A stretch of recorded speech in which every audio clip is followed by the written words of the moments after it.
From the top to the bottom, heading back to the top. Tragedy, travail, and triumph is the testimony of my friend Randy Watson. Pleased to have him here with us today. Welcome to Meet at the Creek.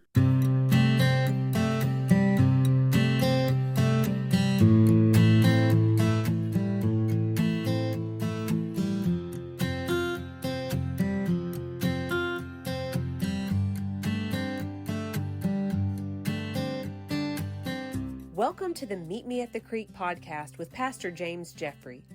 Meet Me at the Creek is a ministry of Mud Creek Baptist Church in Stevenson, Alabama, where Pastor James shares sermons and covers various topics and talking points. Feeling a bit left out? Don't. Pastor James encourages subscriber participation. Email your questions, ideas, or recommendations to jamesjeffreyjr@icloud.com. Thank you for meeting us at the Creek. Now, here's Pastor James.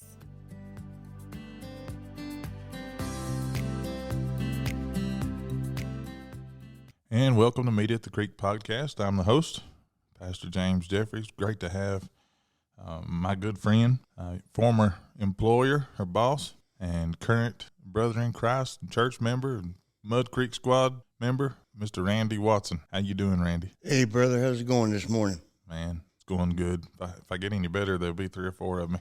If I don't stop eating, there probably will be. Amen. I know that feeling. Amen.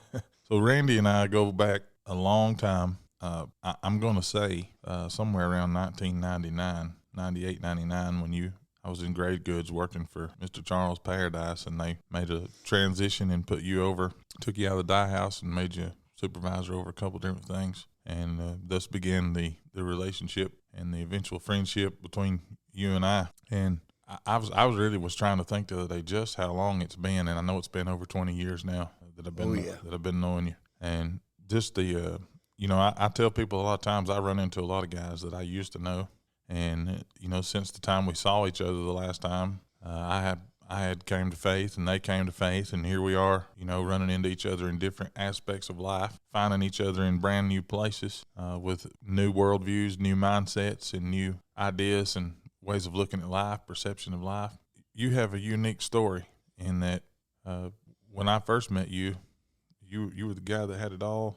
You had a lot of things going for you. A lot of things were going good, going right, and you had a lot, and then, things beyond your control just kind of happened.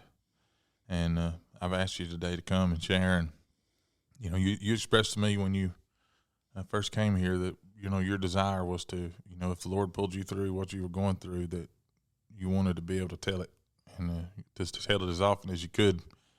And so today I want to give you the opportunity to have that recorded, and so you can share it and share it and share it and share it. And even if you're in a spot now where maybe someday you don't have an hour or two to sit down and explain it, you can pull this up and it'll always be there. You'll be able to share it. I, for one, stand in amazement. I'm just amazed at the goodness of God and how, a lot of people say they appreciate the Lord sparing their life, and we do. We understand, as Christians, we understand that God gave us grace, or we wouldn't be here. But you have truly experienced that, so you have just a different set of eyes and a different perception, because you've really experienced what it's like to be on the mountain, and then in the blink of an eye, be down in the valley. So I'm going to be quiet, and you can start out by telling everybody a little bit about yourself if you want to, or you can get right into it, just whichever way you want to do it. I'm going to hand it over to you, Randy. Well, thank you, brother. I've been in this area since the early 80s, and I was with my former employer for roughly 40 years. I've got 3 kids and 2 stepkids, and sadly one of them passed away, but my daughter, she's been my rock throughout everything the last couple of years. It all kind of started around February of 2021, I believe. I showed up to work one morning and set my coffee cup down on my desk, walked in the break room to get a little something to eat, and when I came back, that was the last thing I remembered. A coworker found me in the floor, as blue as a sheet. Of course, they called 911. They were trying to get me to breathing again. And when the fire department got there, between them and the EMTs, they decided that they needed to put that plastic tube down my throat because they tried clearing it and they couldn't get the object out. And when they did, they unintentionally, it just so happened that that plastic tube had shoved the foreign object into my lung. And as it turned out, that foreign object was a piece of taffy. So they got me in the ambulance. It had already been, 15, 20 minutes, no breathing, no pulse. And it stayed that way all the way until they got me into Huntsville Hospital. And right as they pulled into the ER, they got a pulse. So for roughly, 45, 50 minutes, I wasn't breathing, didn't have any pulse, and they thought I was a goner. So they got me in the ER in the ICU room and got me on a ventilator. It took several of them to hold me down. Apparently, I was trying to be Bruce Lee and sling a few of them around. So I spent 7 weeks on a ventilator. And the first 3 times they had pulled the ventilator out, I crashed.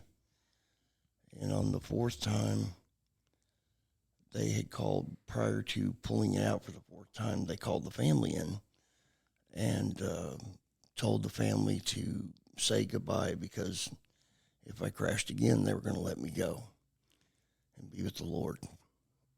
Well, after my family had said their piece, they pulled it out, and God spared me. I was still unconscious, if you will, and about 3 days later, I woke up, and I looked around, and I could tell I was in a hospital room, but I didn't know why. And once I got my eyeballs focused, if you will, I pushed the nurse's button.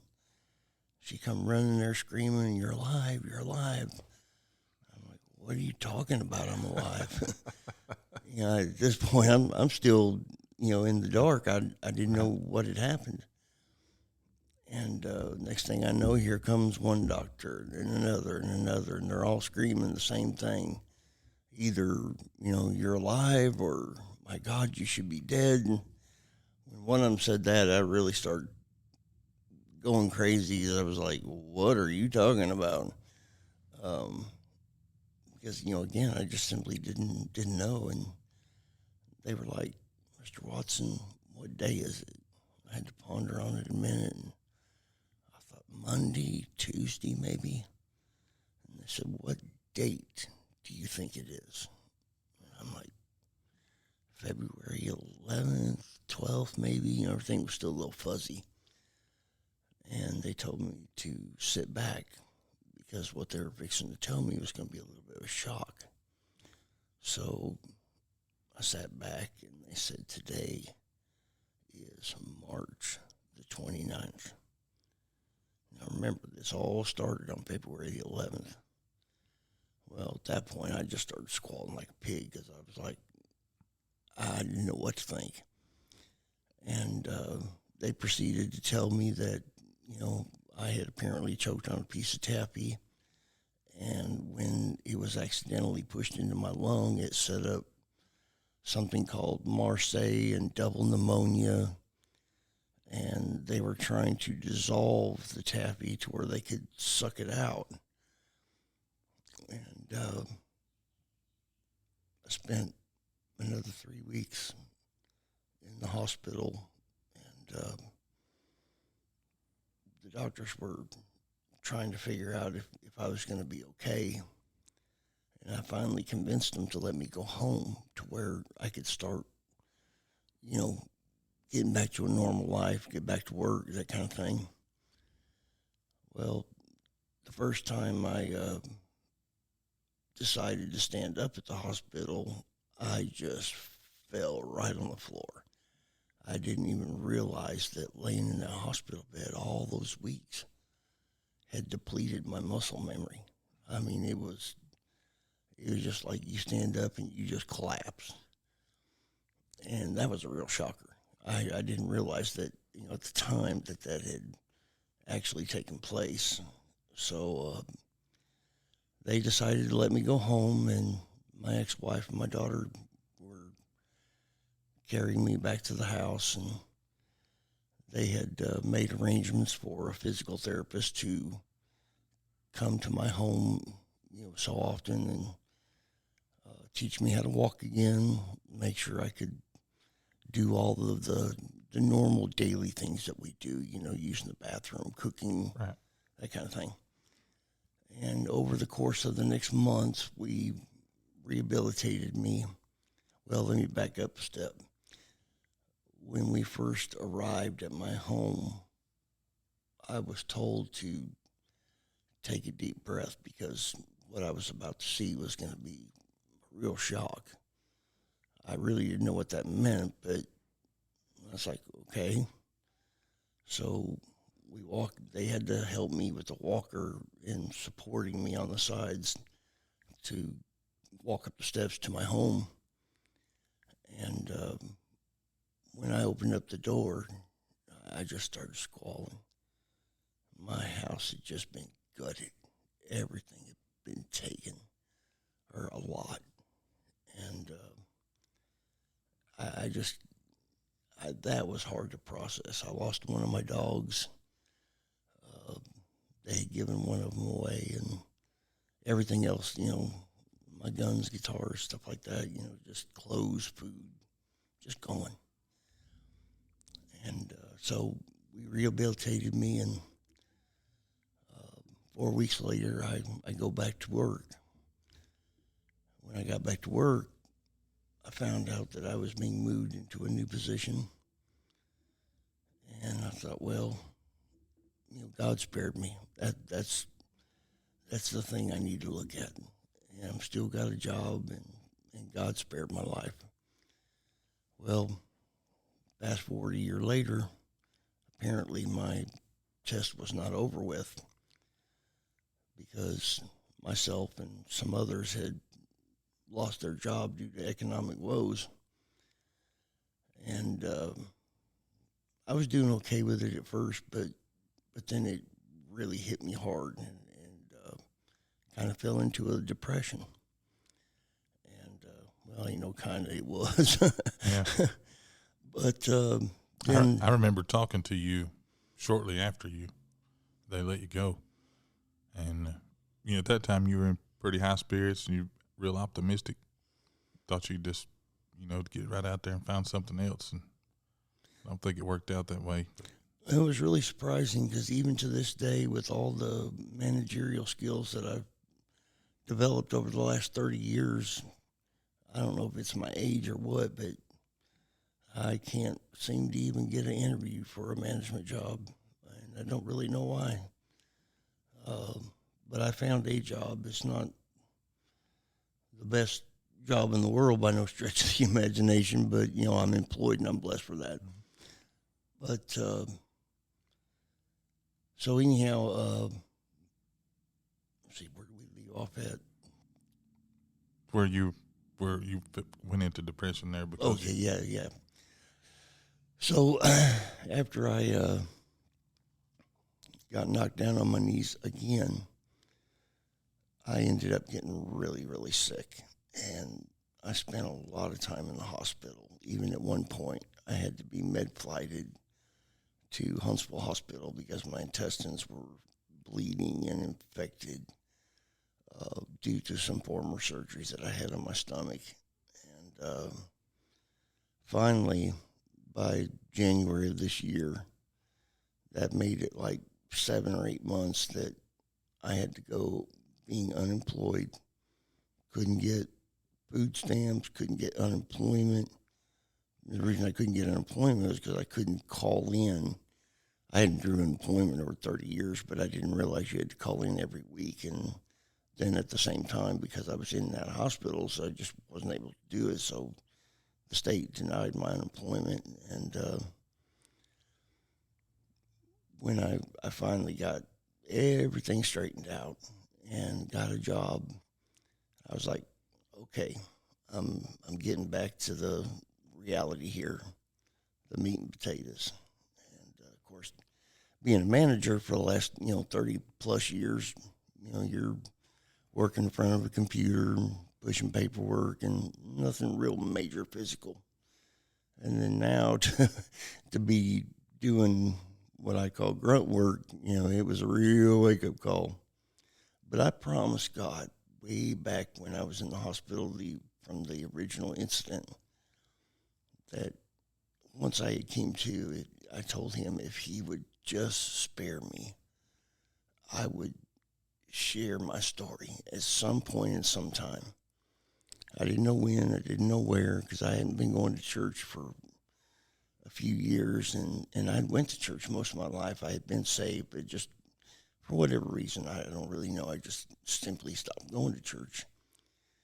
But, of course, Pastor James calls me one day and just to check on me and invited me to come to Mud Creek, and I was like, sure. I've been looking for a place to visit. And, it seems like when you start trying to find a church to go to, you got to kind of just go from church to church to church to see if you can find that one place that just simply suits you, feels good. Right. Home. Yes, home.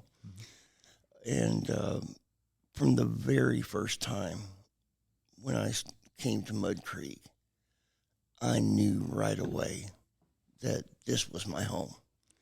And week after week after week, the more I kept coming and listening to you preaching, which is, if you've never heard James Jeffrey preach, you really need to come to Mud Creek and listen to him. He won't take credit for it.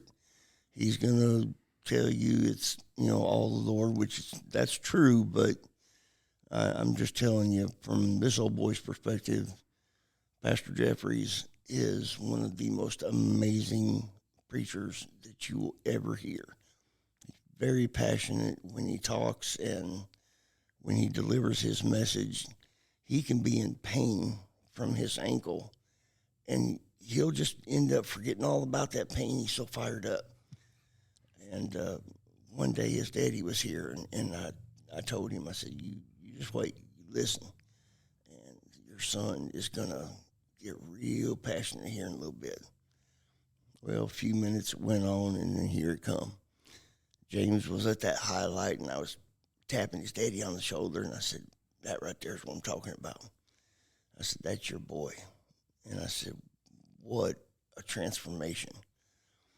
Because as James had alluded to earlier, me and him have been together for quite a long time, and had always been friends. But this was a real transformation for James. I mean, he was always a good guy, but if you knew him from the past to where he is now, God has definitely anointed him to be his disciple and spread his word. And he does it well, very well. He's very educated in the Bible, and he really understands what it is that he's delivering each and every Sunday. But so back to what I was saying, once I'd been coming to Mud Creek, I realized that this was my home, and I kept coming. And then one day I asked Pastor James, I said, I'd like to share my story. I promised God I would do it. I just didn't know when or where, but I now know this is where it was meant to be. And I stood up there when James had called me to the stand, and it was hard. Oh, I was crying, and it was just... Power went out. We didn't have... The speakers weren't, the microphones weren't working, so you had to just stand up there and try to belt that out. It was, you could see the terror in your face. I felt so sorry for you. It was an emotional testimony, and in the end, the one thing I wanted people to get from it was, if you've got food in your refrigerator, in your cupboards, and you've got a roof over your head, and you've got a wife or a husband sitting beside you, children, you have everything a person needs with adding God in there. But you're so blessed because all these months when I went with no income, I mean, I was without food. I was feeding my dog stuff out of my freezer, deer meat, whatnot. And when you have no money to buy gas and you have no money to just go get milk and bread, and you open up your refrigerator and that thing is just empty, you realize right then and there how blessed you were. And I wanted people to, and I actually stated this, if you'll look to your right, look to your left, and if you've got a loved one that goes home with you, you hug them and hold them and let them know just how much you love them. Absolutely. I think a lot of people tend to take for granted the little things, and they don't realize just how blessed they really are until you've been stripped and knocked down to your knees. And I had been knocked down before in my life, but never been knocked down like this. So from February 11th, 2021 up until January of this year, God tested me to ends that I just couldn't even imagine. But as I kept going to Mud Creek and I kept talking with Pastor James, I kept building on my relationship with God. And even though, and I'm a far cry from being out of the woods. I mean, because, financially, when you go that long without any income, it just, I'm just so far behind, it's ridiculous. But anyway, my faith was growing in God, and my relationship with God was getting stronger every day. And I was praying around the clock, and then Pastor James explained to me about how the Bible was not actually written in chronological order, so I had downloaded this app that takes you through a Bible in a year, and it does it pretty much in chronological order. But even then, every Sunday morning, it just week after week after week, it kept growing to the point that I couldn't wait for Sunday to get here. I was thriving to hear Pastor James speak. And so many Sundays we'll be sitting there and he's starting to close up, and, at the end of his sermon, and I'm thinking, man, could you not go for another hour or two? I'm recharging my spiritual battery here, and, you're getting at the peak, and then you're shutting down too early. But, I knew, people had to get home and, feed their kids and youngins and stuff, so I didn't really want to do that and hurt anyone else. But that's the first time that I've ever been like, no, let's keep going. Yeah. We're fired up here. Because James, when he talks, you literally, your mind and your body is just exploding with Jesus. And you're absorbing it like a sponge. And when you're here on Sunday morning, when he gets to his highlights, I'm telling you, your soul will be filled with Jesus. You'll be singing to the heavens. You'll be just overjoyed. And I've never been so close to the Lord as I am today. And I owe so much of it to Pastor James. Once again, he ain't going to take the credit. That's just the way he is. He's stubborn as no mule.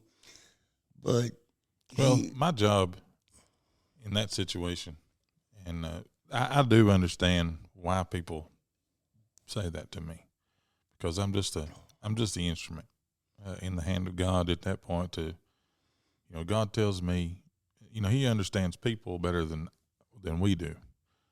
He understood there was at the point in my life where you alluded to it a minute ago, the transformation that happened for me. It happened because God sent a man from North Carolina to minister to me in the way that I needed it to be said to me. He helped me through a time in my life that I could not emotionally, spiritually, mentally, I couldn't process what was happening. And God used him in that moment to help me sort of work through all my feelings and all of the things that I were dealing with, the changes that were happening, why they were happening, and how to cope with those changes as they happen, to set myself up a little bit in a little bit better position, down the road, so that when I come out of that season, I would be, it'd be like a diving board. You bounce up and down. I would be on the spring, and I'd be springing up instead of falling down. And so now those are what I identify. I remember calling you, when we talked about it a minute ago when I first found out, and I told you then, if it doesn't work out, don't sit around there and we're friends. I ain't gonna just sit idly by. But I am really busy. There's no excuse for how busy I get, and I wish I could do this full time and just I'll spend all day long going around, helping people. But that's just not God's plan right now. So, but in my mind, I just had a feeling that something was just ominous. It was just floating out there, and you were going to need my help. And I would try to keep track of you, and you kind of disappeared. And then I tried to call you. I didn't know your phone number had changed. I couldn't get a hold of you. And then I'll be honest with you, for a little while I thought, well, maybe he's not interested in talking to me. Maybe he thinks I'm going to harass him, which I didn't want to do that. And then Craig Holcomb called me one morning, and that was the day you got med-flighted. I think you passed out or something, and a shard of glass, maybe, cut your stomach open or something. Exactly. Yeah, that's pretty much what happened. And he worked the accident. Craig was coming here, and he said, "Man, have you talked to Randy lately?" And I said, "No, actually, I haven't. I've been trying to for a while, but it just seemed like he didn't want to get back with me. So I thought best just to let it alone, and maybe we run into each other, and if there's a problem, we work it out." I didn't think there was one, and there wasn't. But I was so occupied with everything else that was happening that we were building the church, and things are going so fast here. It's just pull the trigger, go to the next thing. Pull the trigger, go to the next thing. Pull the trigger, go to the next thing. And I was busy. I was, spending 8 hours a day at work, and then coming here, working till 10:30 and 11 at night, and going home, sleep 4 or 5 hours, get up, do it all day. It was over and over. And Craig said, "Well, man," he told me he'd worked the accident that morning. He said, "Man, Randy's in pretty bad shape. When he gets back, you might want to really reach out to him." I said, "Okay, I will."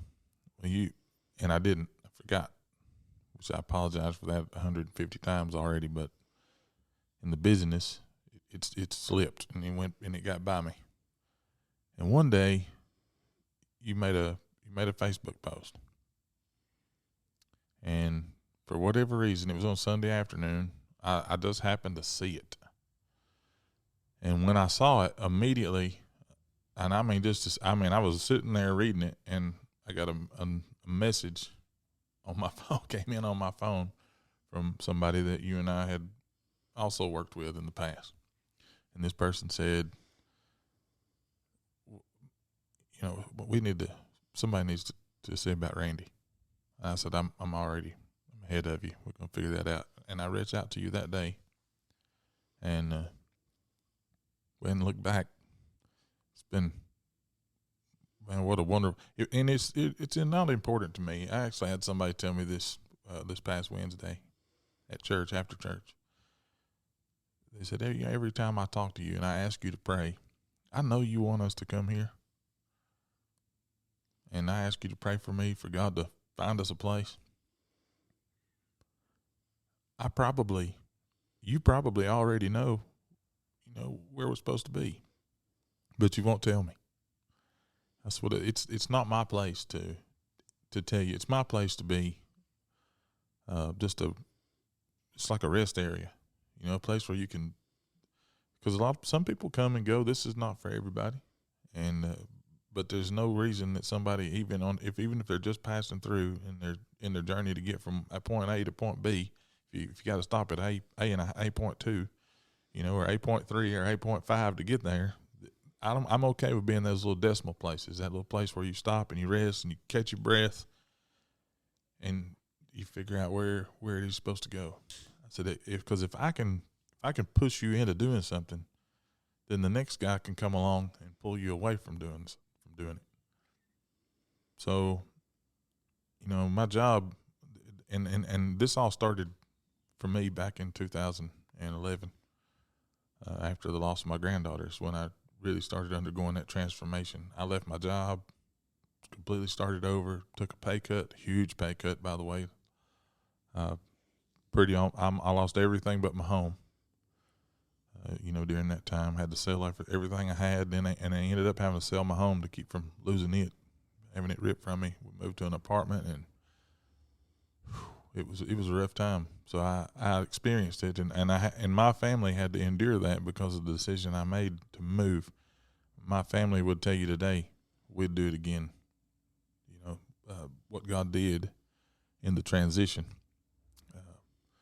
It took a tragedy, though, to get us to the point of travail, and the travail led us on a brand new path. And over time, it was just one terrible event after another, and there'd be some good things mixed in there. You could see the light, back on.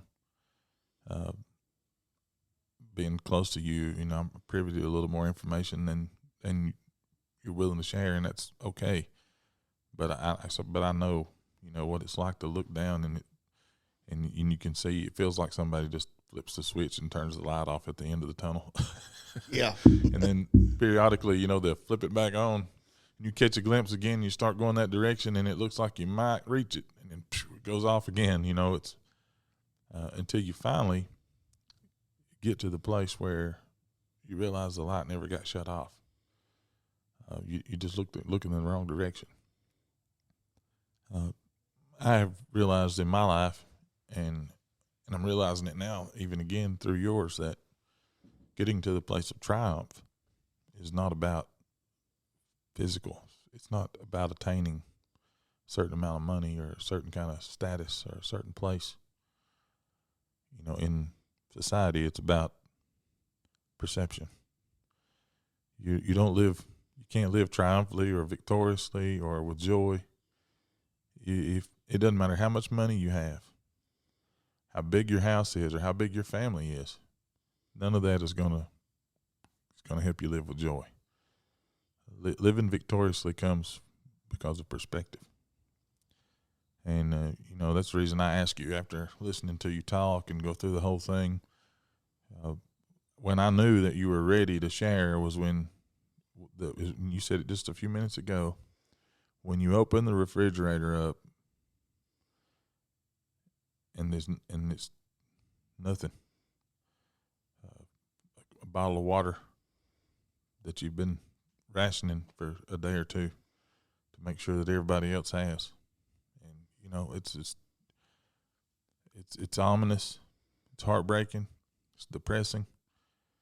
But when you've been there and you truly have experienced what it's like to lose everything, and then you realize just how blessed you were.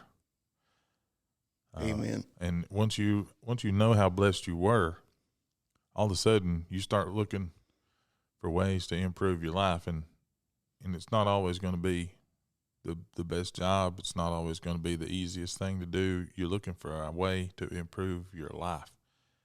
And that's, as human beings, we're physical, earthly creatures, but we're also spiritual creatures.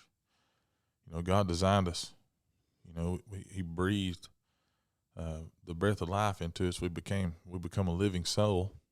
So the soul belongs to Him. We've got to learn. That's how you find joy. You got to tap into that part. And that's a very important point, because that's something that I learned when I started coming to Mud Creek and listening to you preach, is that even though I was trying to get my life back together and get a job and start being able to, pay bills without having to beg people, could you help me with my electric, with my water, you realize that your relationship with God, the most important thing in your life, is to make sure that you are right with the Lord so that you will enter the kingdom of heaven when you return to dust. Everything else, yeah, you want to keep a roof over your head. You want to be able to feed your puppies. You want to be able to go to the grocery store and buy food and all those things. They're important. But what's really important is your relationship with God. Absolutely. And when you figure that out and you make that your focus, then you can start working on this other stuff. But you got to figure that out, and you've got to make sure that that is your focus every day, is being right with Jesus. When you told me you wanted to come officially be a member of the church, I always do I call it a meeting. What I always call it is like just a little question and answer session, because that's all it is really. And everybody's like, am I in trouble or I'm nervous? Do I need to study for this? And I'm like, no, it's not a question. It's not me questioning you about what you believe or how you believe it necessarily. Just mainly finding out, that you know the Lord, and it's giving you an opportunity, or everybody an opportunity, to ask me questions. Is there anything that you would like to say, or that you would like to see, or that you would like to do that, that I maybe hadn't picked up on, or that kind of thing. But I do ask a few questions, and one of those is, what do you want to do? What's your objective for the next 5 to 10 to 15 years? I mean, if you live another 20 years, where do you want to be in your relationship with Christ in 20 years? What do you see yourself doing 10 years down the road? I'm not blowing smoke because you're sitting here. You're the only person that's ever answered this question the way you answered it. And I asked you, 10 years' time, what do you want to be doing, Randy? And you said, filling heaven. Oh, man. That was the greatest answer of all time. Nobody has ever answered. Now, I've heard people say that before. My daughter says it a lot even, but she'd never said it to you. But and right after you said that, and then that's when you went on to explain, that's really what you get out of every service that you come here. That's what you go home, with in your mind. Well, think about how many people, since I've started coming to Mud Creek, how many people have accepted Christ into their heart here at this church. It is mind-blowing. 15. In the last 21 days, it's been 15. When you look on Facebook, and I don't spend a lot of time on Facebook because I'm trying to focus on my relationship with God. I'm trying to learn to play the guitar. Jonathan Beatty, a church member, introduced me to a guy named Ricky Pace Jr. Out of Jasper, Tennessee, who is an amazing person. He really knows how to play the guitar, but he's teaching me about the theory first of music. And if anybody out there wants to take lessons from him, you just shout at me and I'll give you his number. But anyhow, the people that come to this church, they soon realize just how important it is to have that relationship with God and then witness to people. I'm blessed at work that every morning before we start, I have a friend of mine at work that will read a devotion. Mm-hmm. Or if somebody gets hurt, we'll say a prayer. Or if there's just a need in someone's family, we'll say a prayer. And I love that. I love that because I just can't pray or get close enough to God. And you come to Mud Creek, you're going to learn that. You're going to feel it. You're going to experience it. James will actually preach about it. And eventually that light's going to kick on. And you're going to realize that putting God first in your life and others before yourself, trying to get them to understand the importance of having Jesus in your life and getting others to accept that. And like you said, all these people have been saved just in the last 21 days. And look at the church membership. Facebook, as I was alluding to earlier, when you look on Facebook now, Mud Creek, Mud Creek, Mud Creek, everybody is just talking about Mud Creek. And it's wonderful. I love it because that means more and more people are getting interested in coming here and getting closer to the Lord.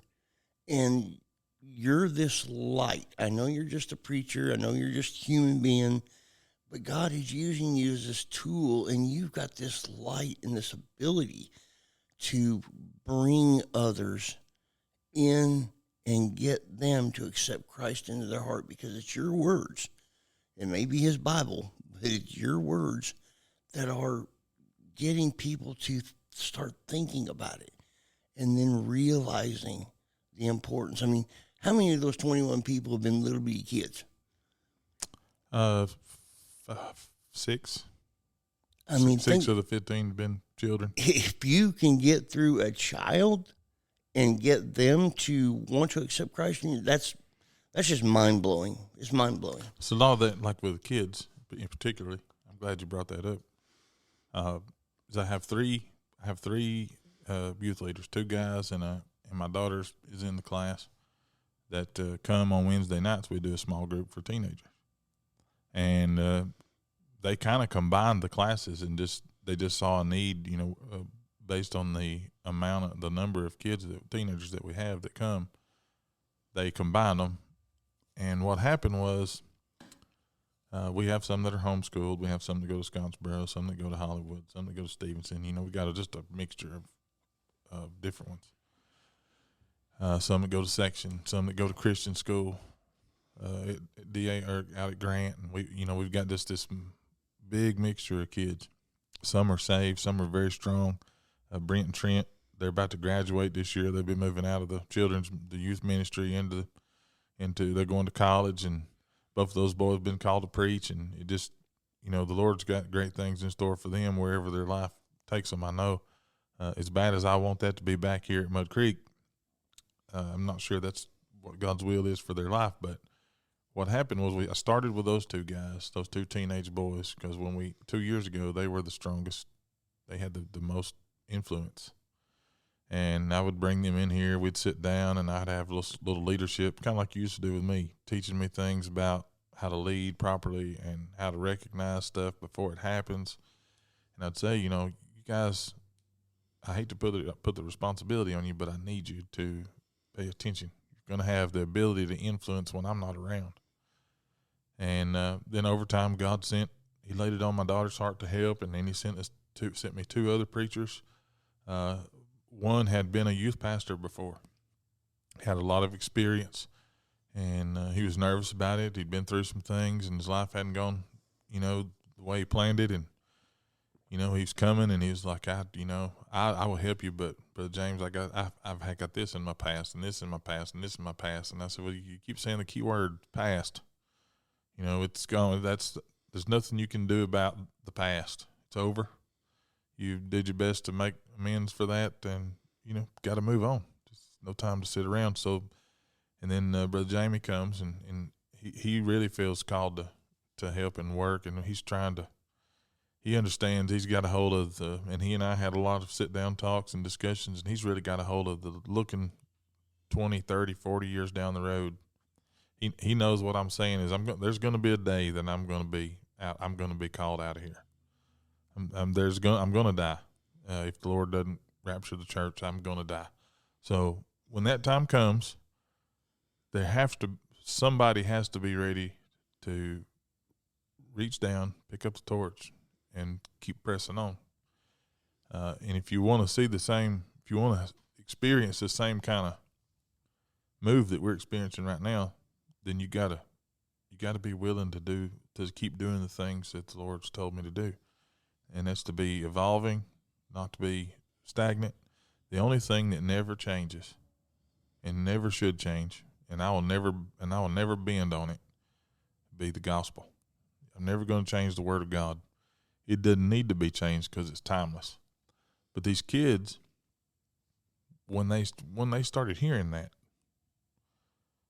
a lot of them were coming from places where they'd been just led through okay, you can follow me, but you're going to come over here and do it this way. They never got to experience what it was like to actually step out on faith and do something because you felt inspired to do it, called to do it. And then they weren't allowed to try. They weren't allowed to fail. Sometimes they weren't even allowed to pray their own prayer of salvation. It was just repeat after me and you're good. That's very dangerous. To not have a personal relationship with Christ is very dangerous. So they come into this class and they're all sitting out here, and one of the teenage girls begins to ask questions. And on Wednesday nights, Brent and Trent don't get to be here, and I'm really, really fortunate that God sent me these 3 workers. And they're all very smart, and they all know the Bible. They know how to take their Bible and lead somebody, show them what the Bible says about how to be saved. One girl starts to ask questions. She's asking the questions. She finally says, I don't care what anybody thinks. I need to know that I'm saved. And they start answering the questions. They just quit their lesson, and they start focusing on presenting the gospel. 3 weeks, 4 weeks go by. She's still asking the questions over and over. Her mind is trying to reconcile what she thought happened versus what actually was happening and what needed to happen. And finally, Easter Sunday morning, she just had enough. Gets up, walks the aisle, gives her heart to the Lord. I'll never forget the look on her face when she looked at my wife and she said, I'm so sorry. I thought I was saved. I'm so sorry. The following Wednesday, they come and they have in their class, and she's sitting there, and the other kids are looking at her. Another little girl starts to ask questions, and she says, I was watching her, and we listened, and I was paying attention to what you said, and now I realize now that I got saved because I knew I felt like it would make people happy if I would stand up there and say I'm saved and get baptized, but that right there didn't happen to me. And she's crying. She doesn't have control of her emotions, and she's ready. My youth leaders pull the Bible back out, and they share the gospel again. Same gospel they shared the week before. Right, and she didn't wait till Sunday. Right there. Right over there, actually. And from where we're sitting, it just happened just over there, just a few feet away. Gave her heart to the Lord. There was a young man in the classroom that night. He was in the week before when it happened to Mary. He was in that week that same day night when it happened to Lindley. He's standing around outside. I'm out talking to an older lady that's wanting to join the church, and we're walking through the little Q&A, and they're hollering at me. They're like, "Hey, preacher, somebody's waiting on you." And I'm like, "I'll be there just as soon as I can, I promise." Well, my son-in-law, he knows how to do it. He also works with the youth, but he helps me a whole lot in other aspects. Someday he's going to take over. So I'm trying to teach him how to do things, to do a lot of the adult ministry so that he can transition. But I like for him to work in all the other areas because you need to know what's going on. That's something that I picked up from you. Always know what's going on in every area. If you're going to lead, you got to have knowledge because it's power. But so he sees that I'm busy, and he sees what's going on. They got this kid gathered up, and the kid's ready, but he's wanting to talk to the preacher. But he had a lot of confidence. He still has a lot of confidence in Austin and their friends. And Austin recognizes that Justin's ready. Austin snatches his Bible and just tears out. By the time I finally get done, and I'm almost running, and I'm going as fast as I can go trying to get there. By the time I walk out the door, it's over. And he's already surrendered to Christ. He just fell on me, and I got to just enjoy the tears and the hugs, and I love you, preacher, and I wasn't jealous, man. I was so excited and so happy. I had tears in my eyes. I'm shouting, I'm rejoicing with him. Before I left the church that night, I got another call from Brother Jamie. He's like, I got. I'm gonna have to 3-way call you here in So I get on the phone, and it's me and him, and it's one of the other young ladies from the teenage class. She's at home. Parents are asleep. She knows they got to go to work. She knows she's lost. And she's just like her other friend, Mary. She made a decision. She thought she made a decision, and now she's coming to terms with, just like these others, she hadn't really made that decision, and she needs to. We presented the gospel over the phone. I said, hold on just a minute. I put her on hold. I call her mother. I said, you need to get up out of the bed and go in there to her room. She got something she needs to tell you. Her mom's scared to death. She goes running in there, thought something's wrong. And she gets in there. She's sitting there crying, It's just, I didn't think to tell her. I should have just told her what happened so she didn't go running in there terrified. Yeah, that might help. But I really wanted it to be a surprise. And when she realized what had happened, me being able to hear, she just dropped the phone. She forgot she was on the phone with me. Me being able to listen to her as she was coming to the realization that her daughter had just accepted the Lord and been saved, and the interaction between the two of them, that you can feel the emotion and the tears and the energy. It's all happening.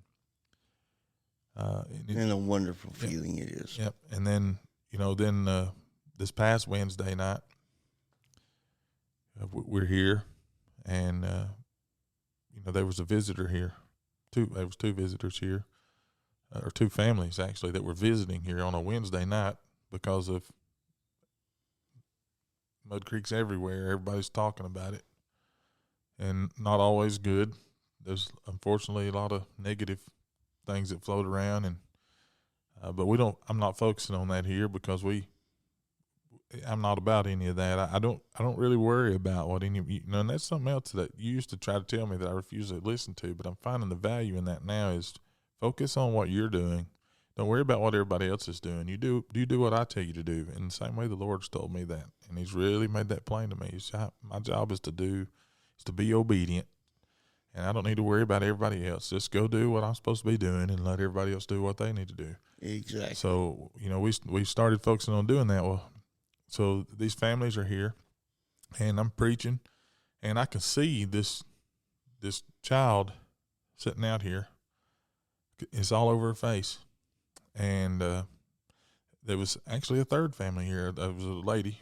She was here alone, but she was with some friends, and I didn't know the condition of her soul. And I look over, and she comes down to the altar to pray, and I tell Brother Chris, I was like, this is the one. I'm still focused on this young lady over here, and I really feel like she's going to make a move just any moment.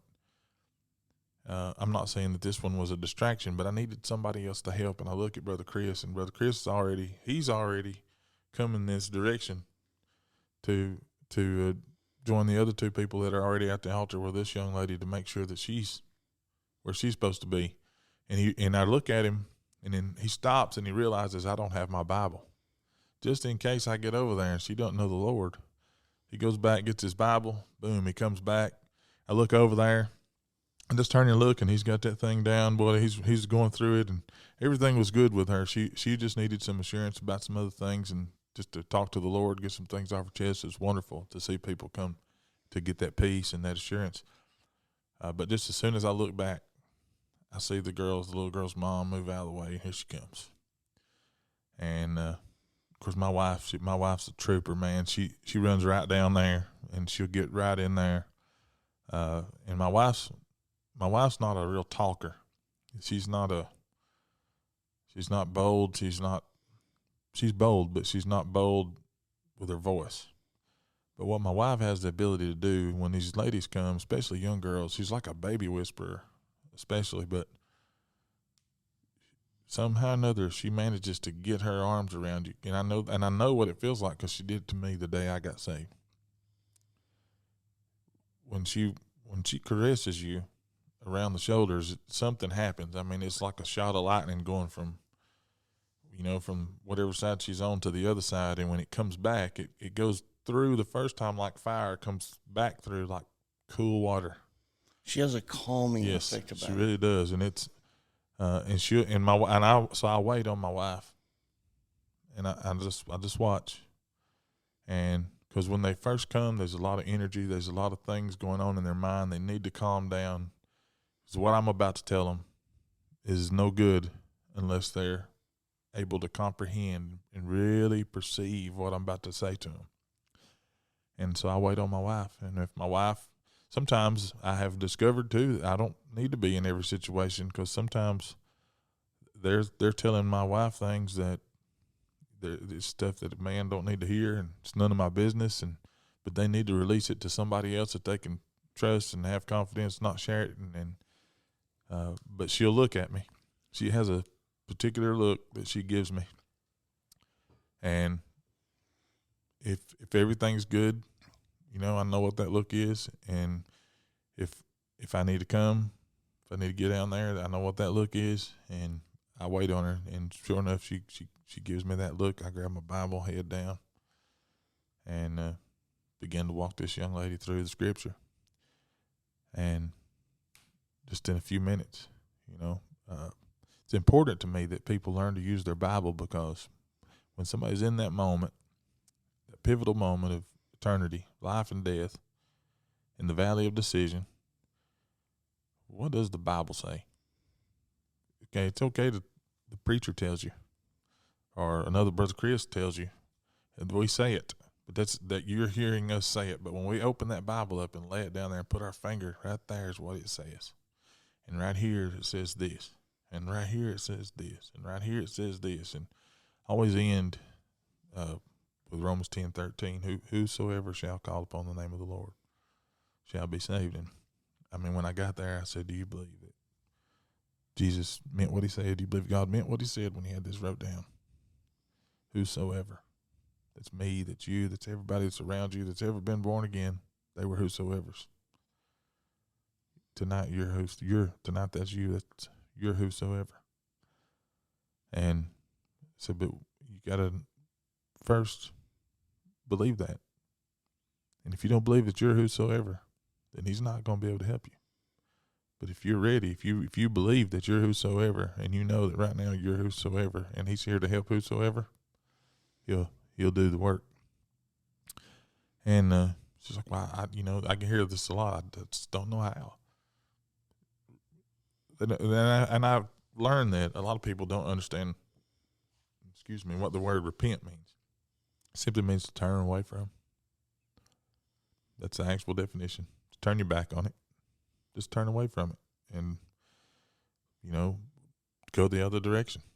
And that's what it means. You turn your back on your past, turn your back on your sin, turn your back on your shame. Everything that doesn't bring honor and glory to God, you just turn away from it.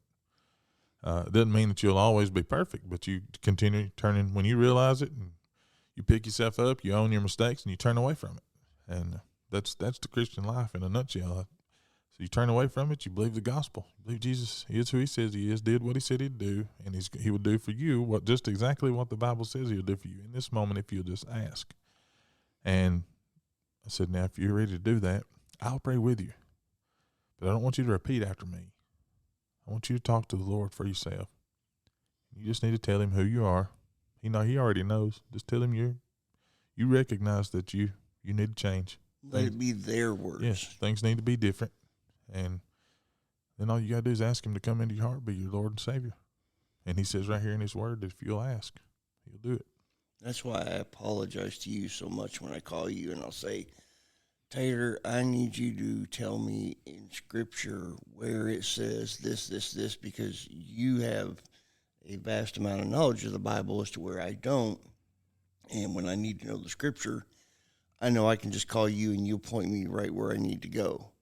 And then the other thing you touched on a minute ago about the kids and the teenagers talking about the past. Mm-hmm. I've heard you say this in your sermons before, as others have heard, and it's so true. There is no sin too big for my Jesus. That's right.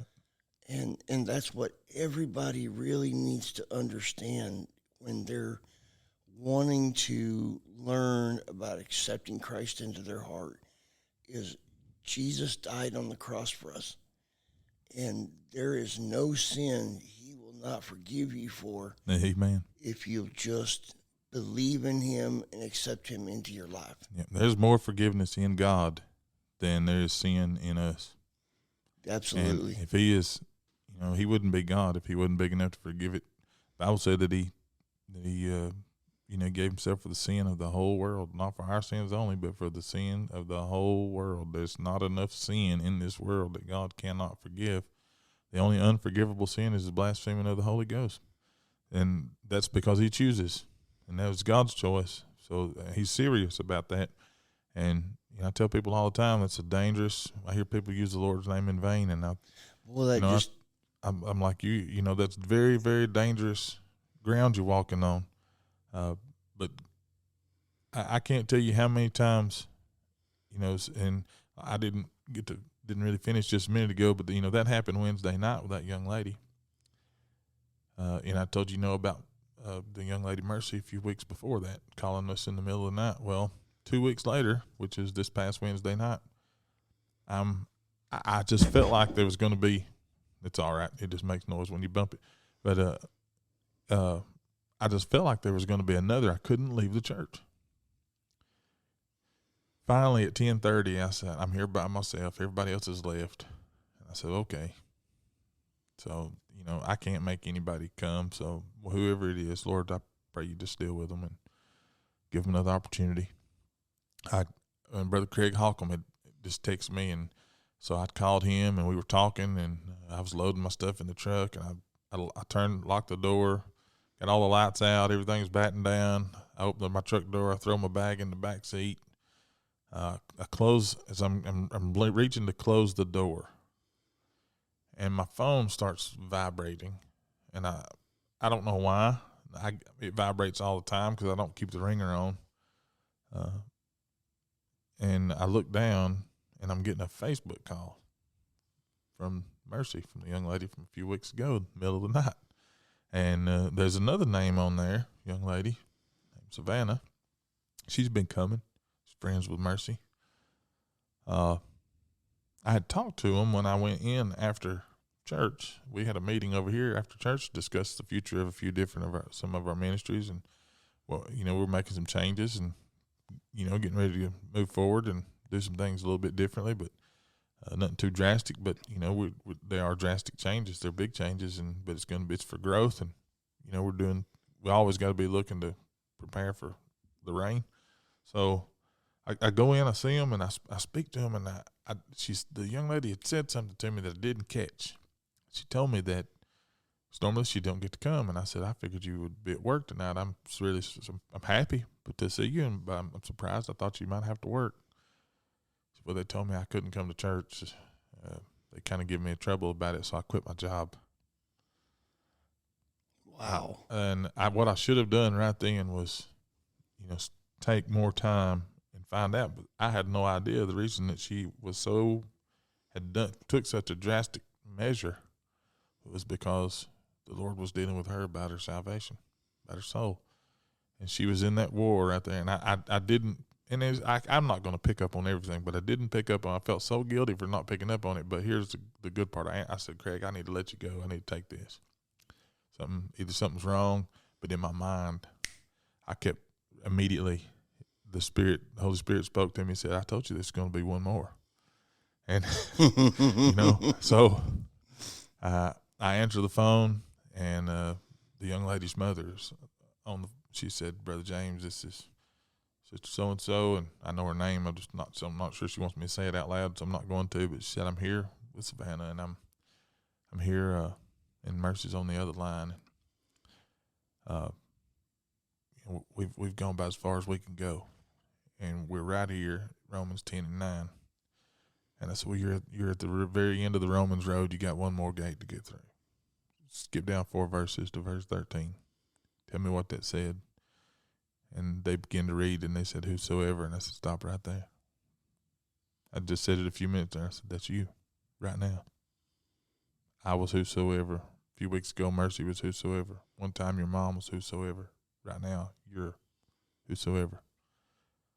Whosoever right now is translated Savannah. Absolutely. Whosoever, Savannah. shall call upon the name of the Lord, she shall be saved. Told her the same thing, walked through the gospel. She was ready. I said, I can't pray for you, but I'll pray with you. And I'm going to pray. I'm going to pray out loud. You don't worry about me hearing you. I'm not going to hear you. But I did listen. While I was praying, I was listening. And boy, when she asked the Lord to come into her heart and life, be her Lord and Savior, I almost stopped praying because I wanted to shout. But I quickly finished up, and I tossed the phone into the truck with him still on it, and I said, I'll be back in a minute. And I'm limping around out here just rejoicing. People are flipping. It's 10:45 at night, and people are flipping their front porch lights on. So I'm making racket, and I didn't even care. But you can't help it. No, I was so excited, and God's so faithful that way. I'm learning now when He tells me to do something, just and He waited all the way up until I was getting ready to give up to answer. And I'm thinking all that, and while it comes to my mind, I look across and I think, you were ready to give up, and He answered. I had hit rock bottom, and I have to. Well, I'll just say it this way: I was facing the devil in making that decision to just completely give up and throw in the towel. I felt like I had been beat down to the point that it didn't matter anymore. And, through all the medical problems, throughout the job problems, the financial woes, and here it is 2 years later, and I'm still not even close to being out of that hole. But I was ready to just call it quits, and God stepped in and showed me the light and made me say, or didn't make me say, but I became aware of hope through Him. Mm-hmm. And the more I prayed about it, and the more I talked to you and start coming to church, my whole perspective changed. Everything changed to the point that I thought, it doesn't matter if I lose my home. It doesn't matter if I don't have a job. I can be living in a tent. What's important is that my soul is right with God. Mm-hmm. Everything else is just something to deal with. But be right with the Lord. And you do that, and that's the most important thing that you can focus on. Amen. So you saying that brings me to, we're just kind of closing up, but I told you this would go really fast. We've already been going an hour and 10 minutes. Yeah. There's a recording time, but you having that realization that the most important thing, and we talked about it earlier, we just went a long way around saying it again, but your perception of your situation is generally going to be what determines whether you're happy or sad, or whether you have a positive attitude or a negative attitude. It's all about how you perceive, your situation in the middle of it. For me, and I keep going back to 2011, but it was, in 2010, January 3rd of 10, I buried the oldest living member of my family. January the 3rd of 2011, I had to bury the youngest member of my family. And, you hear it all your life. Death is not a respecter of person. And it's going to come to all of us. Well, when it becomes reality, and then, then we had the tornado outbreak that year. In September, I quit my job and took a huge pay cut, took another job. The next year I lost, it was either sell everything or lose everything. And so I sold everything I could sell, and just start all over, hit the reset button on life and start it all over. And Dr. Craig Edwards came along, and he explained he had lost a grandchild, and he explained to me how to reconcile my feelings about what I was going through. And I'll never forget him saying, God used that great tragedy that befell him to help him help people like me, so that we could understand that we still have a job to do. And even though we're in the midst of our suffering, because it never goes away, we still can reach out and be a light to other people and give them a reason to move, to keep going forward. That is so true. And I experienced that myself just recently. My stepfather, 2 weekends ago on Friday night and then again on Saturday night, my mother had to dial 911 because he's got a pacemaker. That's the only thing that's keeping his heart going. And over the last year or two, he's developed Parkinson's disease, which is the gateway to dementia. And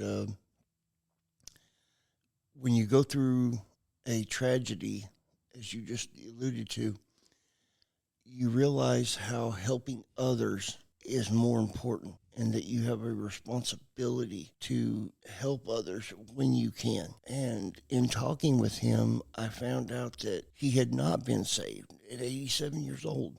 And he realized throughout our conversation that he wanted to be. And I witnessed to him and got him to accept Christ into his heart. And it was a beautiful thing for me. Amen. It was so wonderful. Kind of like doing drugs, Once you do it once, you want to see it over and over and over again. It's a beautiful experience, and to be able to help him say the prayer to accept Christ into his heart was so important to me. The tragedies that I've went through over the last couple of years has now got me to where if I have the opportunity to witness to someone, I'm taking every opportunity that I can because I want to pay it forward. I may not be able to have the financial resources to help others right now because I'm struggling myself, but when it comes to the Bible and your time, you can give your time. Absolutely. You can give comfort to others. And I love helping other people. I do.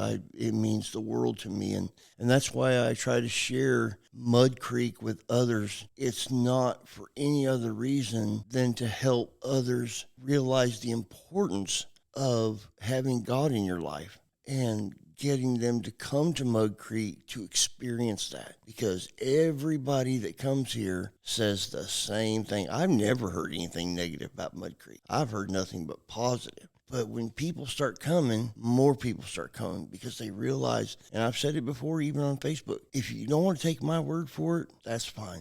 Just come and experience it and see for yourself. That's what I tell people when they will call me and say, does it bother you that so-and-so, somebody said this or somebody said that? Not really. Most of the people who say it have never been here. They don't know me. They don't listen to me. They don't hear what I have to say. They don't care to hear what I have to say. Kind of like you put 2 lobsters in a 5-gallon bucket. If one of them starts to climb and starts making any progress to climb out, the other one will reach and grab it and pull it back down. For some reason or another, creation has this way of not wanting to see others do well. They don't want to see anything. If they're not a part of it, they don't want to see it do well. And it's true. I just don't understand why. And that's something I struggle with. I look around. I have some friends whose churches are experiencing the same exact thing on a greater scale than what we're experiencing. One of my friends has a church, and the same Sunday that we topped 140 people, which is our greatest crowd ever, we were all rejoicing in that. We've been able to pretty well sustain that now for going on over a month, and people are coming back. At the same time, another friend of mine's church that same day, he topped 225, and they've been able to sustain it. And I am so happy they had people saved, and they're baptizing people, they're making disciples. I talk to that guy pretty regular, and I'm so happy for them. And I send people that live close to that area that could work, and they could help them and get plugged in and grow in their relationship with the Lord. I send them by there if they're looking for a church, and I'm like, we'd come over there, but we don't want to, it's an hour away, or, and we have people here that drive more than an hour to get here. I tell them, if you want to come here, don't let the drive stop you. We'll help you buy gas to get here. But if you're looking for a place close to home, try this guy, try this church here, try this church over here. I mean, I'll recommend places that I think they might fit in well. The kingdom is the most important thing. As happy as I am about Mud Creek and as passionate as I am about the work we're doing here, my reality is heaven. That's the important thing. That's important. That's where we're headed. That's ultimately we're all going to the same spot.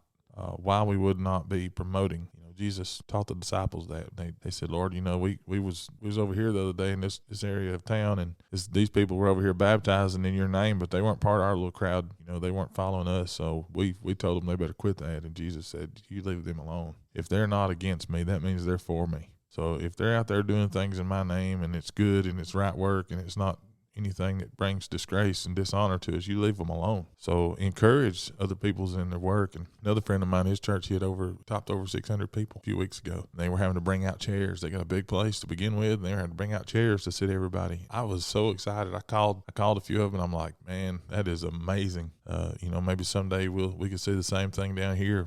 And then that very same week, a local a church that you could almost throw a rock at if you could see it down the road, out of jealousy, made some stupid underhanded comment and told a guy, their church was going to figure out a way to hire somebody to stop some of that and get some of them people down there at their church. I'm like, you've got to be kidding me. What are we doing? What are we doing? I can't imagine in this world, in this life we live in, winning anybody to Jesus, worrying about who's bigger, who's got prettier carpet, who wears the nicer clothes, who's got the most money. That's one of the reasons you don't ever hear about that stuff. Man, it's not worth it anymore to me. And it's so sad that people would actually go to that point because, as you just stated, it's all about the kingdom of heaven.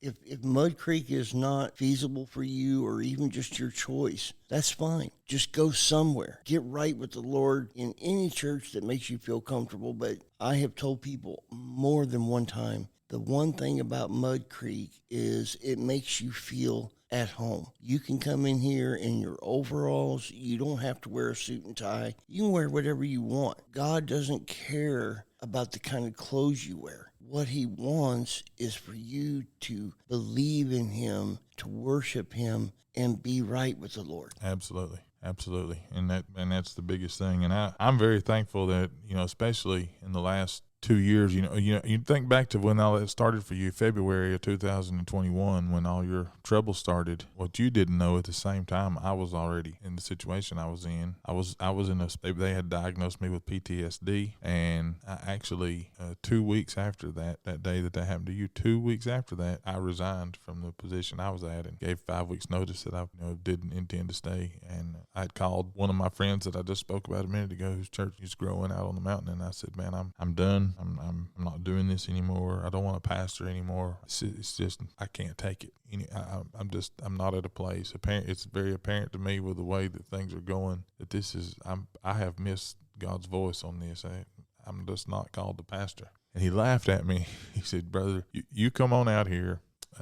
I'll let you sit down for a little while, but you rest, you take a breather, regroup. You got to get back to work. You don't gifts and callings of God without repentance. And I know that. I knew that. I was just mouthing. I was hurt. My feelings were hurt. And I found out during that time through my own actions that hurting people hurt people. And the stuff I was going through was more of an indictment about the things, the way people were treating me. They were going through things that they couldn't deal with and couldn't process, and it affected the way they treated me. And I understood, it took a little while, but I finally began to understand. And then I was 4 weeks into the 5 week notice. And on the afternoon of the fourth week, the Lord showed me this place. And I said, no, I'm not doing it.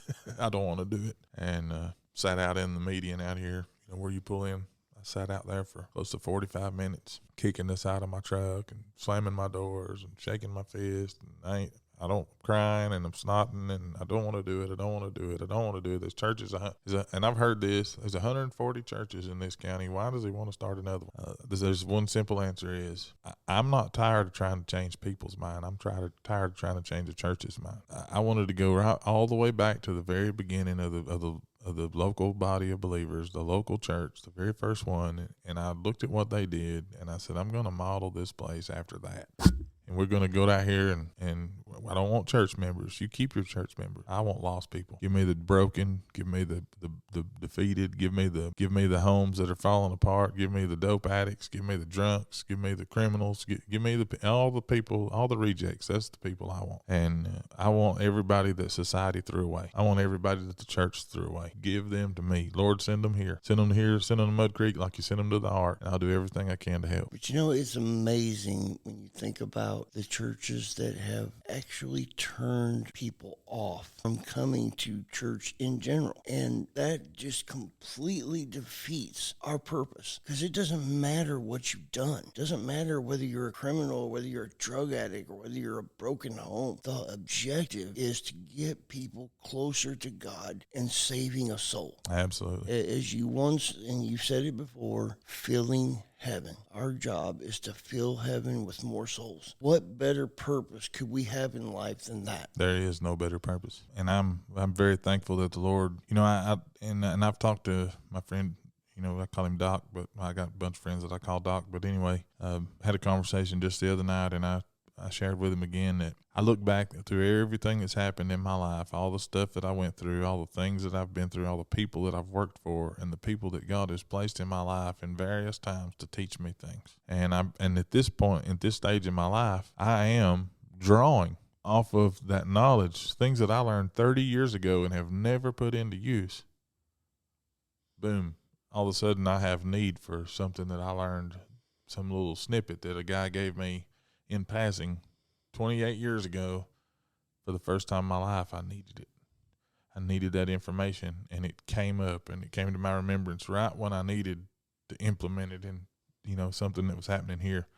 And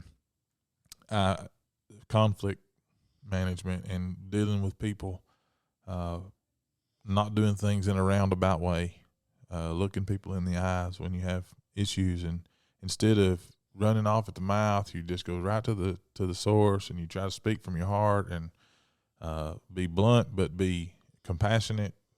Just say the things that need to be said so that you can fix the things that need to be fixed, where everybody can, love each other, care about each other, and move on and work for the kingdom. But isn't it amazing that the closer you get to God, the more you realize the things that you learned or experienced in the past come into play now? Yes. It's not amazing to me. It is absolutely extraordinary. It's almost unbelievable. Some of the stuff that I thought was so dumb. And I'll go a step further than that. I remember conversations I had where guys were giving me advice, leadership advice, some of it in the military even. Half of what they told me I could never use in the church. But the other half, they used it as a whole. It was their entirety of their MO. That's just how they did things. Half of that, the way they did things, it would never, it just can't work in the church. Doesn't honor God, doesn't honor the Lord. It's sure not going to bring any help or any benefit to the church. But there are parts of the way they do things, if done correctly, with a heart of service and compassion and love, and especially a spirit of love on it, that are I have found them I use them. They're very beneficial. Some of those techniques. The reason that I do, I hate to even say this because I've got where I stopped watching most college athletics anymore. I don't care. I was born and raised an Alabama fan, and every year, where I really got turned off was in 2012. There were some people who started an actual argument on social media and lost lifelong friends. And some of them were me over the things they were saying over a stupid football game. Literally hurting people over your football team. You wanted your team to win, they didn't win, and you stopped acting like a Christian. You started acting like a brat. And you hurt people, and then you expected them just to be able just to get over it and not ever remember that you acted foolish about something so small, something so non-important. But isn't it crazy, though, to act that way over a football game? People do that kind of stuff. So I stopped watching. I haven't watched the Alabama football game. I think I might have seen one on TV in the last 3 years. I don't think I'll ever stop watching the Tide play football, but I don't get mad, and I certainly would never say anything to anyone to offend them or hurt their feelings over a football game. Yeah, that's the thing about me. Like, I stopped watching it, but what I didn't do is what I actually did more after I stopped watching football is I started paying attention to what some of these coaches were saying. I started tapping into they would go, like Nick Saban, for example. He goes to every year when they have their recruiting class and their new teams are coming in. Every freshman that comes in, he sits them down in his office and he walks through their life plan and he asks a lot of questions. And that's why I do the meeting that I do with people. And he asks them questions, they ask him questions, and I asked that question, and I got that from him. It's something I picked up from the way he did things. Where do you want to be in 10 to 15 years? What do you want to be doing? How do you want to be living your life? And what do you want to be? What do you want to do between this point and that point too? And he said, because once I know where their heart is 10, 15, 20 years down the road, that gives me all the power that I need to be able to influence them and help them in the right way. Because it's not my goals that I'm trying to help them achieve. It's their goals. They may say to me, I want to be in the NFL for 10 years. Okay. Let me introduce you to this strength and conditioning coach. Let me introduce you to this nutritionist. Let me introduce you to these tutors, because you're going to need this amount of education. You're going to need it in this field. You're going to need to take care of your body. You're going to need to have this kind. These people can help you have a sustained career in the league. Well, I want to be a motivational speaker. Okay. Let me get you to this health and wellness expert. Let me get you to this psychologist. Let me get you to these therapists so that you can take these classes and you can, and he points people in a direction of their goals and their dreams and visions. And maybe they want to play in the league for 5 or 6 years and make a little money, and he can help them that. But if they have long-term goals, he's setting them up. And, he talks about the amazing thing, people come back to him. Players will come back afterwards and they'll sit down and say, Coach, I thought I wanted to do that, but I've been doing this for a while, and now I've realized that that's not my calling. This is what I'm passionate about. This is where I'm going. Can you help me get there? And then, they work in that area. He told a story about Rolando McClain, and he said that Rolando, when he'd been there, it was his freshman year, and at that time you had to go, you still do, you have to go 3 years, in college before you can go to the NFL. But he had a great season, and he was coming into his sophomore year, and he said, and he was walking by a frat house one night. Some guys made a comment to him, and Rolando. And unfortunately he went back to it after he got away from Alabama and in the NFL and ruined his career because of his attitude and his train of thinking. But he'd come from a gang life, and he was a pretty rough guy. But he said, they called him one night and said, Coach, we got Rolando. We're going to have to take him to jail. Some guys were making cracks at him, and he goes over there and whips the whole fraternity, by himself. He just goes in there and just starts cracking heads. He said, so I go pick him up. I carry him home. I said, be in my office in the morning at 7 a.m. I don't remember exactly what time it was, but he said he comes in, he sits down, and I tell him, Rolando, we cannot have that kind of behavior on this team. That's just not going to go. That's not going to fly. You got to change your behavior. And he said, Rolando McClain, leans up, puts his big old hands on the table, and he's 6'5", 262 pounds. He said, and I'm sitting there looking up at him, and I'm thinking, okay, he's about to do bodily harm to me. I need to rethink the way I'm doing things. And he said, I said, whoa, big guy, sit down and hear me out. Let me explain it to you a different way. And he says, if you could go to the NFL next week or next month in the draft, based on strictly upon your season that you had last year, you'd be a first-round draft pick this year, mid-first-round draft pick. He said, you hang in and you stay here for another year or two, there's no telling how high in the draft you can go. You may be a top 10 pick, guaranteed tens of millions of dollars. But what you just did last night now causes an NFL general manager or a team owner or a coach to question your character. You have character issues because you can't control your temper, and they're worried about having to pay lawsuits and payouts and all this other stuff for you. Now you have character trouble. So now instead of being a mid to high first round draft pick with a guaranteed contract of $33 to $37 million, you're going to the middle of the third, possibly the fourth round for $3 million on your initial contract. You've just costed yourself $30+ million. And he said, Rolando, sits back in his chair and he's taking in what he just said, and he realizes that he's telling him the truth. And he said, you know what, Coach? As long as I'm here, you'll never have this trouble with me again. And Nick Saban never had another problem with Rolando McClain. It's just, just the way it was. He said, where I come from, people don't talk to us like that. We deal with it. Well, after you think about how much it's going to cost you, you may change the way you deal with it. And unfortunately, Rolando got back into it later on and started handling things the old way because he valued his relationships on the street more than he valued his future. And I think Christians sometimes, and churches in general, forget about what our responsibility is. Last night I quoted a verse. I always play a song for everybody. Try to when I do things like this, based on what I know about their life. And I always like to play a song as we end. I'm going to play you one just in a minute. But in Romans chapter 8, I believe it's verse number 18, I reckon the sufferings of this present time are not worthy to be compared with the glory which shall be revealed in us. I'm very thankful that you thought about your future, not just between me and you and our friendship and all, but I'm glad you thought about your future when you were ready to give up and throw in the towel. I'm glad that the Lord remembered you. And no matter who it was, if it had been me or somebody else that reached out to you, that gave you just enough of a push to really consider the rest of your life and eternity. And because, man, I am so encouraged. You bless me now.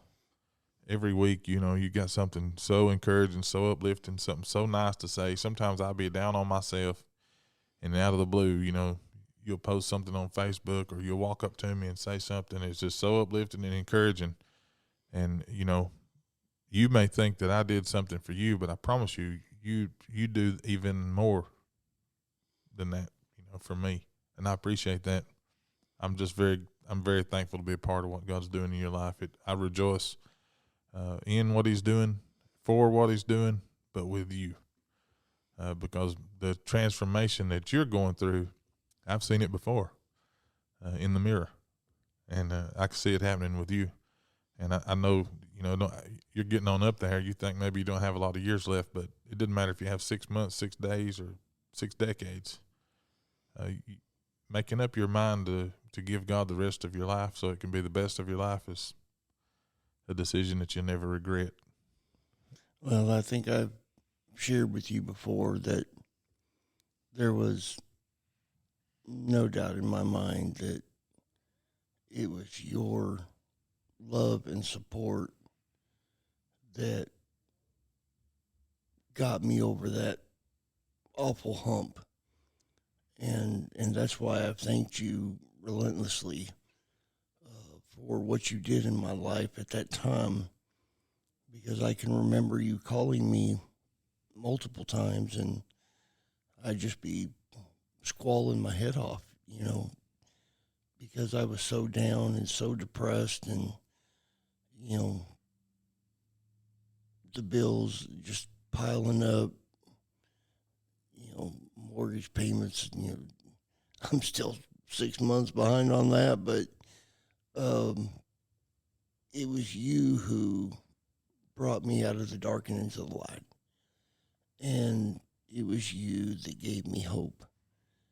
And I'll always treasure that, and I'll never forget it. And that's why I try to pay it forward as best I can with my time anyway. And it's also so important for me to make others realize that if they will just come and just judge for themselves, just listen to you, it will improve on their relationship with God. It will get them closer to God, because you can't never be close enough. That's right. Your spiritual growth is constantly evolving. And if anyone can make a difference in your life, doesn't matter who it is, but if there's one person that can make a difference in your life spiritually, then I say go for it. Right. And it's not just me. You give me a lot of credit, but it was a revelation, really, not some new revelation, but a revelation that I truly needed to get back to the old way of doing things, and that was simply loving God and trying my best to love others. Even when they think I don't, or they have mean, or because I can't do things the way they want me to do them, I have integrity. I got morals. I got a code that I have to follow, relentlessly pursue, the face of Christ. And I'm not perfect, but there's some things I just can't do. And some people have a hard time with that. And they walk away thinking that it's personal, that I've personally attacked them. There's just some things I can't do. And, but that doesn't mean that I stop praying for that person. It doesn't mean that I quit trying to help that person. If I have opportunity to do good and I have the means, I'm going to do it. If I can't do anything physically or tangibly, I'm still going to pray, still going to seek God's face and ask the Lord to send somebody by to help them, bless them in a way that I can't. Do what needs to be done. It doesn't matter who, just send somebody. And, I tell the Creek all the time, you've heard me say it out loud in here even, we're going to, when people walk in these doors, we are going to treat people with kindness. We're going to act like we care. If you have something against somebody and you can't be nice and smile and walk up and shake a hand or tap somebody on the shoulder and say, man, it's great to see you, and walk away, then walk away, go somewhere else. But do not do anything that would lead somebody to think they wouldn't be welcome, because we've got to be a place that lets people know you can find help and hope, community. You can get connected here, and this is a place where you can truly get in touch with the Lord. And not to say that you can't anywhere else, but I have found that it takes the entirety of the body. That's what dictates whether or not people feel at home. It isn't the building. It isn't and we've got a beautiful place. This is a wonderful place. It's very peaceful. It's very open. It sits on the corner of a 600-acre farm. People come and they sit and it's like being at home on your grandmother's front porch and and the spring breeze blowing through your hair, and there's so many things about it that take you back. But it's the atmosphere that the believers and the members and the folks who come here, the atmosphere that they bring to this place is what makes it feel like home. Because home is more than a place to see it or a place that covers your head. Home is the relationships that you have. It's family. Home is the things that you can't pay enough money for. Home is where the heart is. Absolutely. And, my heart, my treasures, everything I have now is in heaven. And that's where I'm headed, and that's where I want everybody else to head. It's just like one day I had spoke to Brother Jamie twice, and just, as I was departing, I went back in to use the restroom, and I came back out and I spoke to him again, and neither time did he respond to me. He just kind of stared off and didn't say anything. And as I got home, I got thinking about it, and I thought, well, did I say something to offend him or what have you? And I sent him a message on Facebook, and was saying, is there something wrong? Did I say or do something wrong? And you know me, I'm when it comes to my brothers in Christ, I'm gonna give you a hug before I do a handshake. Every time I walk out the back door and you go to shake my hand, I'm like, put that away. You gonna give me a hug? Well, Brother Jamie responded and said, no, and I'm so glad you told me that, because you're not the first person to tell me that. And then the very next Sunday, Brother Jamie, and ever since then, he's always said good morning, give me a hug, and it's just it's a brotherly sign of affection for your brothers in Christ or your sisters in Christ, and everybody here at Mud Creek makes you feel that way. You are literally family, and they show you nothing but kindness and love. There's no nose up in the air, nobody thinking they're better than anybody else. Right. Everybody's here for the same purpose. It's about lifting your spirit, recharging your spiritual battery, getting you closer to the Lord, and then more importantly, saving lives. Absolutely.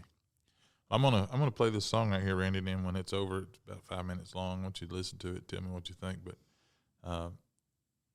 this is a song that I would dedicate. If I could sing, I don't sing, but other people do, and I'd rather hear them.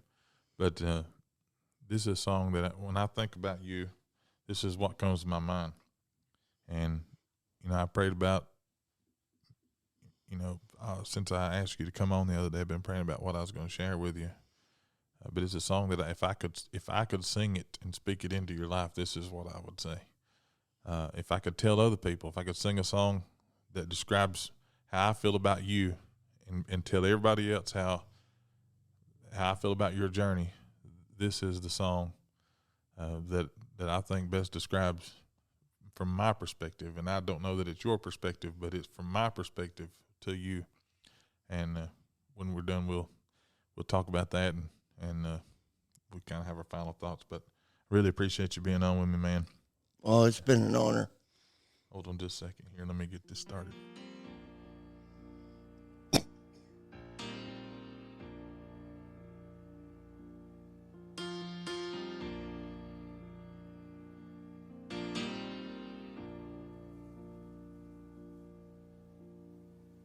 I faced a mountain that I've never faced before.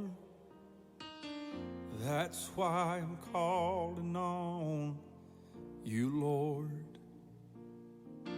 I know it's been a while, so Lord, please hear my prayer.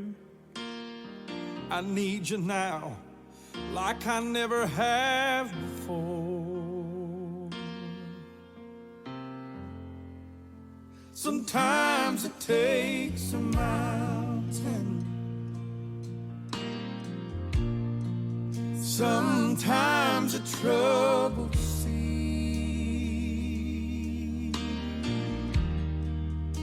sometimes it takes a desert to get a hold of me.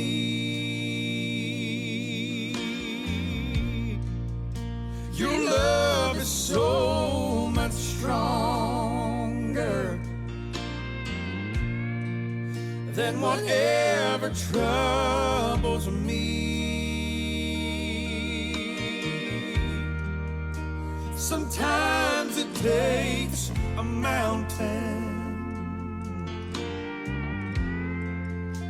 to trust you and believe.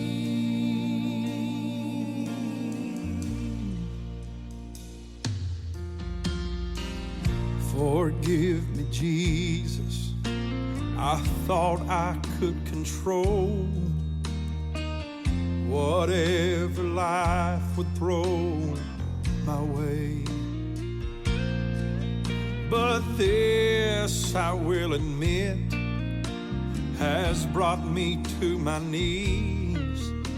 I need you, Lord, and I'm not ashamed to say, oh, sometimes it takes a mountain, sometimes a troubled sea, sometimes it takes a desert to get a hold of me. Oh, your love is so much stronger than whatever troubles me. Sometimes it takes a mountain to trust you and believe. Oh, sometimes it takes a mountain, sometimes a troubled sea,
to trust you and believe.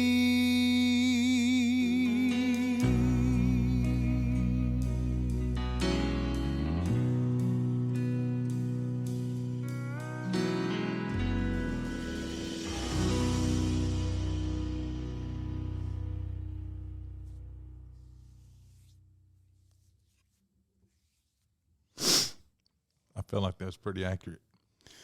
Yeah, I'd say you nailed that one right on the head. That was me to a T. It took knocking me down and putting me on my knees, and boy, did the Lord do that. I mean, He had me on all fours, and He woke me up. It's been said that a man is never as strong as the moment that he finds himself on his knees. You know, that's the Bible said it's in our weakness that He is made strong, and His strength is made perfect in our weakness. So if you really want to stand tall, you got to stand down. Humble yourself, therefore, under the mighty hand of God, and He will exalt you in due time, casting all your cares upon Him, because He cares for you. There's no doubt in my mind today that you where you are, I'm where I am because the grace of God and the love of Christ spread abroad. And it takes sometimes the Lord, sometimes He has to do something drastic to get my attention. And I believe with all my heart that that's what happened to me. He had to send me a wake-up call to get me back to where I needed to be spiritually. And He succeeded big time. I know you haven't got to the place you're aspiring to be spiritually, but you're well on your way, brother. And I'm very proud of you. I'm not just proud to call you my friend, but I'm proud to call you my brother in Christ, and I'm proud of your accomplishments and proud of you know where you're headed, and I'm proud of your perspective, your outlook, how things have changed for you, and I'm very, very excited to see where the future carries Randy Watson, because it's going to be good. It's going to be good.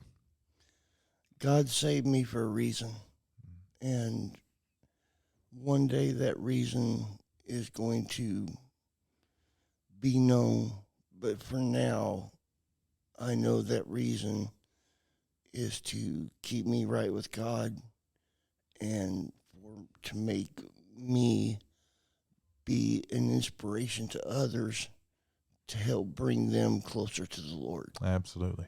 Because if there's any one thing that anybody could take from this conversation today, is stop and think about where you are with God right now.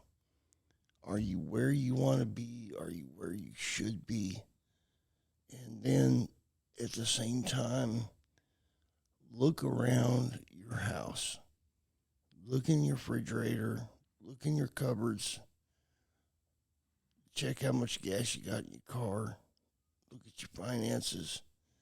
And then look at your wife and your children. And realize just how blessed you are.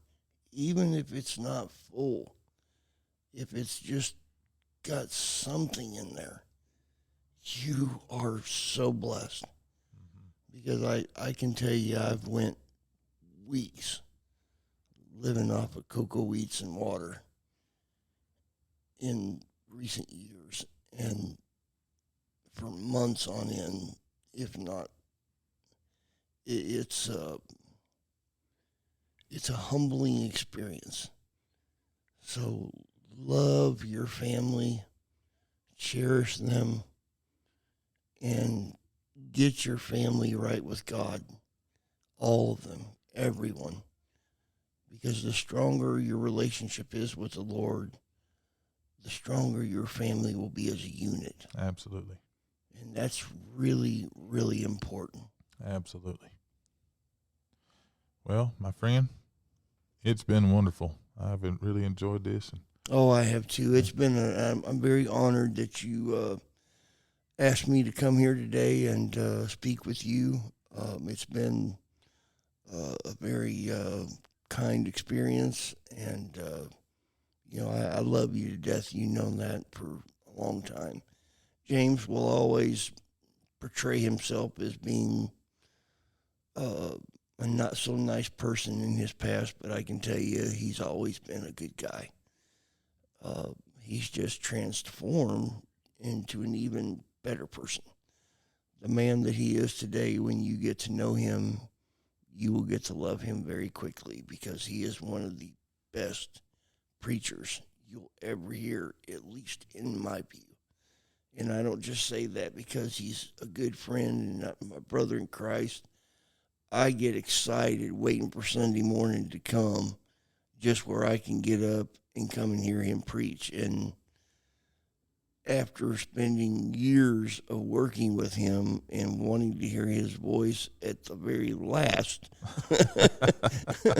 now I'm excited to hear his voice and listen to what he has to say about God, because I'm telling you, when he's preaching, he'll get so passionate, he'll get you fired up. He does me. I mean, he'll get me to where I just want to jump up out of that chair and say, hallelujah. And it's just an honor and a blessing to hear him preach. And like I said, you don't have to take my word for it. Just come spend one Sunday and you will see for yourself. I really appreciate that, man. And I encourage you, if you're here, if you ever visit the creek, look up Randy and introduce yourself. Let him introduce himself to you. You're missing a blessing by not knowing Randy. His story, his demeanor, who he was, who he is, but the bigger thing is who he's becoming and who he's going to be.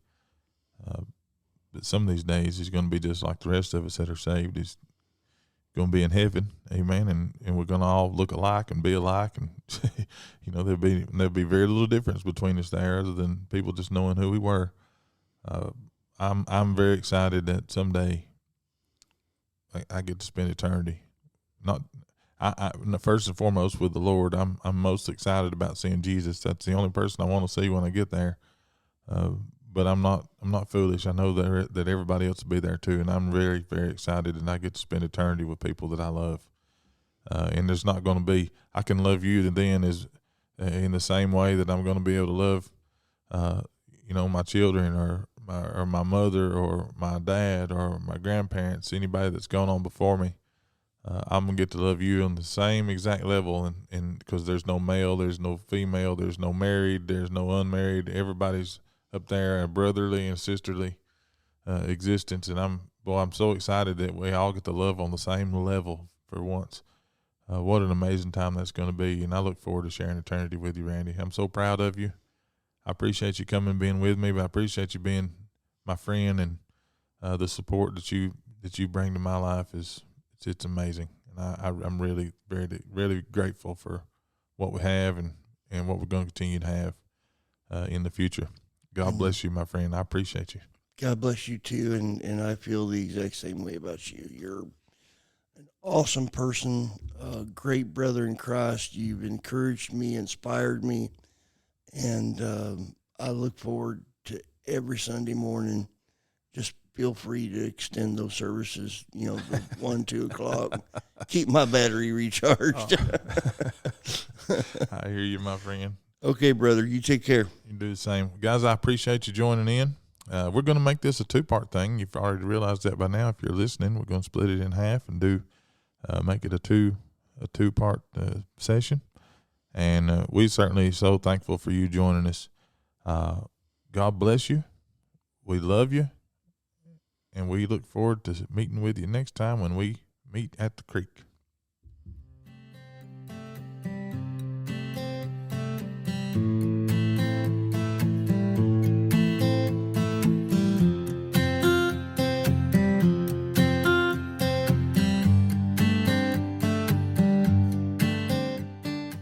Thanks for stopping by the creek. Don't forget to tune into our other show, When He Speaks, hosted by Austin Holcomb. Until next time, may the Lord bless you and keep you. May He make His face shine upon you and be gracious to you. May the Lord lift up His countenance upon you and give you peace.